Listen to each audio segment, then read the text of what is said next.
Hey guys, welcome back. Today I'm making another Instant Pot recipe that you can throw everything in, you set it, and you're done.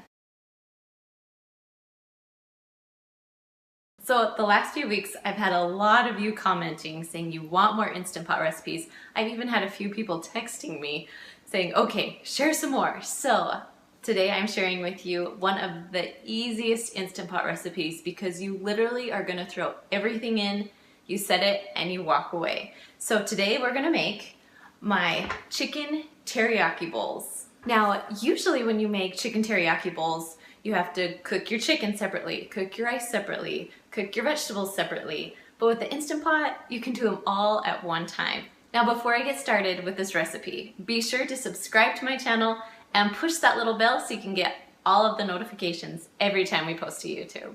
All right, guys, let's go make these chicken teriyaki bowls that literally take a few minutes to throw together. All right, so first I'm gonna start with my vegetables. I have some broccoli and a bag of carrots. I like to use the small bag of carrots, but you can use whatever you want. And then I cut mine in half just so my kids can have a bite of carrots without trying to shove that whole thing in their mouth. But if you want to make it simple and easier, go ahead and just leave the carrots small without cutting them. So once my carrots are chopped, then I'm just going to cut off my broccoli. Now, in the Instant Pot, it cooks the broccoli really well, so you don't have to chop your broccoli any more than this. Next, I'm going to add 3 chicken breasts to the bottom of my Instant Pot. So I'm using a 6-quart Instant Pot. If you're going to use a 3-quart, just make sure you cut this recipe in half. Then you're just going to dump your cut up vegetables right on top of the chicken. Next, I'm going to add 2 cups of brown rice. Now you can use white rice, but I really like the brown rice. A few people mentioned that they like to soak their rice before dumping it in. That is totally fine too. All right, next I'm going to add 2.5 cups of chicken broth. Now this should give you enough liquid to cook the rice and to cook the rest of the vegetables and chicken in the Instant Pot. All right, so now you're just going to put your lid on top. Make sure you close it.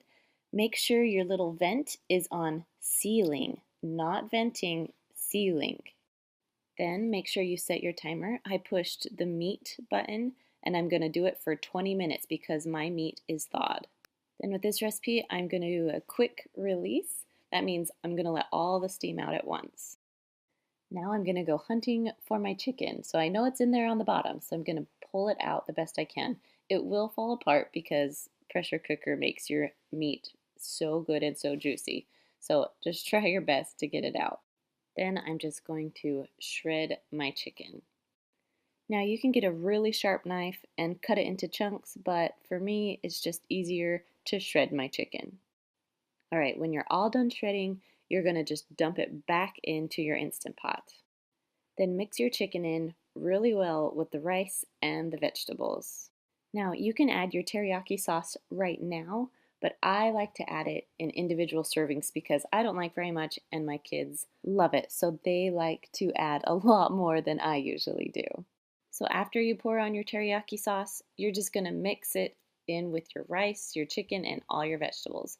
I like to add green onions on top of mine. All right, guys, that is it for my Instant Pot recipe today. Thank you so much for suggesting to make more. If you want to see more Instant Pot recipes, be sure to give me a thumbs up and comment below. All right, guys, I hope you have a great day. We'll see you later.